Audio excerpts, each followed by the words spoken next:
আসসালামু আলাইকুম, welcome back to my channel cook with Fahmina. আজকে চলে এলাম ইন্ডিয়ার খুবই ফেমাস একটা ডিশ নিয়ে, আর সেটা হচ্ছে দই বড়া।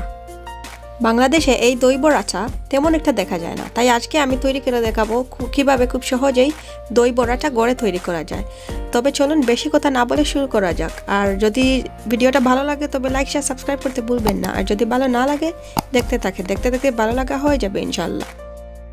প্রথমেই আমি আধা কাপ মাসকলাইয়ের ডাল অথবা উড়াল ডাল 6 ঘন্টার মতো ভিজিয়ে রাখবো।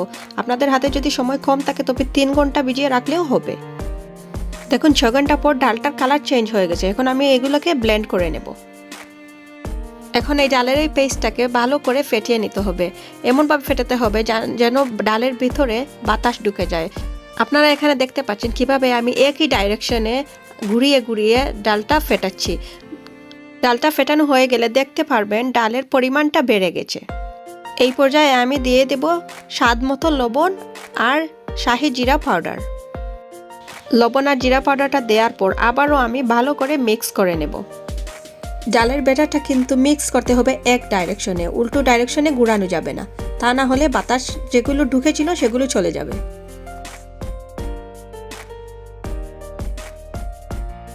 এক পর্যায়ে ডালের ব্যাটারটা রেডি হয়েছে কিনা সেটা দেখার জন্য আমি অন্য একটি পাত্রে অল্প কিছু পানি নিয়ে আসলাম, আর সেই পানিতে সামান্য পরিমাণে ডাল দিয়ে আমি দেখবো। যখন দেখবেন আপনারা ডালটা পানির উপরে বেশি আসছে তখনই বুঝবেন ডালটা রেডি হয়ে গেছে। এখন আমি ডালের বড়াগুলোকে ডুবো তেলে ভেজে নেব গোল্ডেন ব্রাউন হওয়ার আগ পর্যন্ত। ডালের বড়ার সাইজটা আপনি আপনার ইচ্ছা মতো দিতে পারবেন। আমি দিয়েছি একটু বড় সাইজের, কারণ বড় সাইজের ডালের বড়া সার্ভিং ডিশে দেখতে অনেক ভালো লাগে। বড়াটা ফ্রাই করার পর একদম তুলার মতো সফট হয়ে যাবে। আপনারা দেখতে পাচ্ছেন এক পাশ হয়ে গেছে, তাই আমি পাল্টিয়ে অন্য পাশটাও ভাজার জন্য দিয়ে দিলাম। আপনারা এই ডালের বড়ার কালারটা দেখেই বুঝতে পারছেন হয়তো কতটুকু ভাজতে হবে। বেশি ভাজা যাবে না, তা না হলে শক্ত হয়ে যাবে।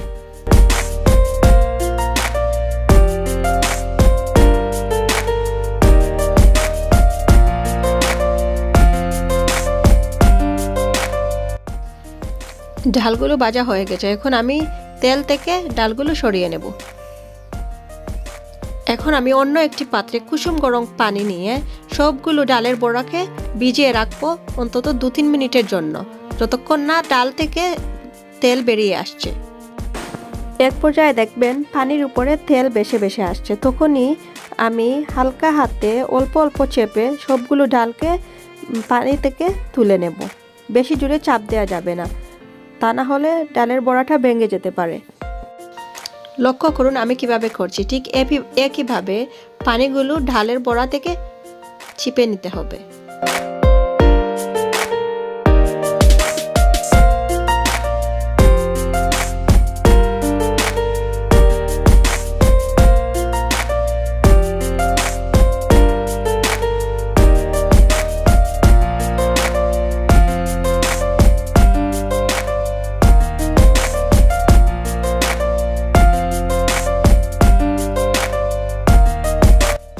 এখন আমি দই বড়ার জন্য দইটা তৈরি করব, আর সেজন্য আমি এখানে নিয়েছি 1 কাপ টক দই, যেটাকে আমরা ন্যাচারাল ইয়োগার্ট বলি।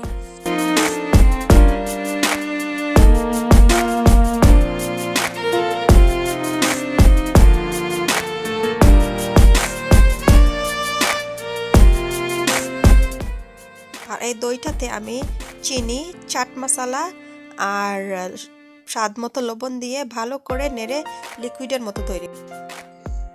টক দইয়ে যেহেতু আমি চিনি দিয়েছি সেজন্য আমি ভালো করে এটা নাড়তে থাকবো যতক্ষণ না চিনিটা ডিফ্রস্ট হয়ে যাচ্ছে, দইয়ের সাথে মিশে যাচ্ছে।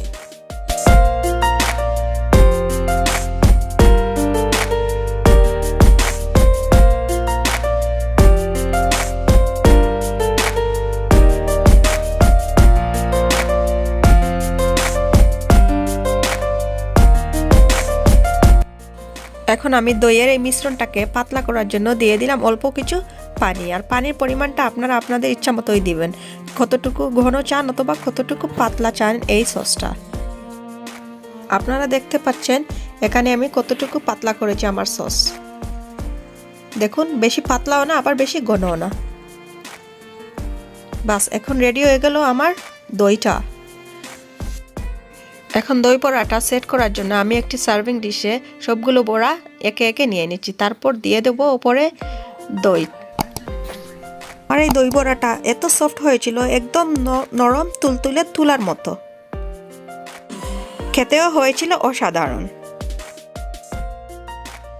এখন আমি গার্নিশিং এর জন্য দিয়ে দিচ্ছি ওপরে তেঁতুলের সস।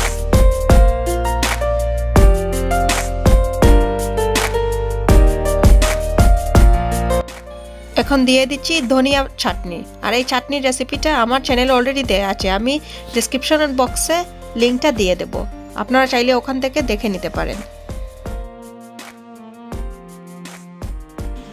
এখন দিয়ে দেব গার্নিশিং এর জন্য অল্প চিলি পাউডার, আর সাথে দিয়ে দেব অল্প চাট মশলা। আপনারা দেখতে পাচ্ছেন এই চিলি পাউডার আর চাট মশলা দেওয়ার পর আমার দই বড়াটা কত সুন্দর লাগছে দেখতে। এটা শুধুই দিয়েছি গার্নিশিং এর জন্য, আপনারা চাইলে এটা স্কিপও করতে পারবেন। দেখলেন তো কিভাবে খুব সহজেই গড়ে খুব মজার দই বড়াটা তৈরি করে ফেললাম। আর দেখুন, দেখতে হয়েছে অসাধারণ। আমার ভিডিওটা যদি ভালো লাগে তবে লাইক শেয়ার সাবস্ক্রাইব করতে ভুলবেন না প্লিজ। আর যারা অলরেডি আমার চ্যানেলটাকে সাবস্ক্রাইব করে ফেলেছে তাদেরকে অসংখ্য ধন্যবাদ। আর যারা এখনো করেনি প্লিজ করে ফেলুন, আর সাথে থাকা বেল আইকনটিকে অল করে রাখবেন। Thank you for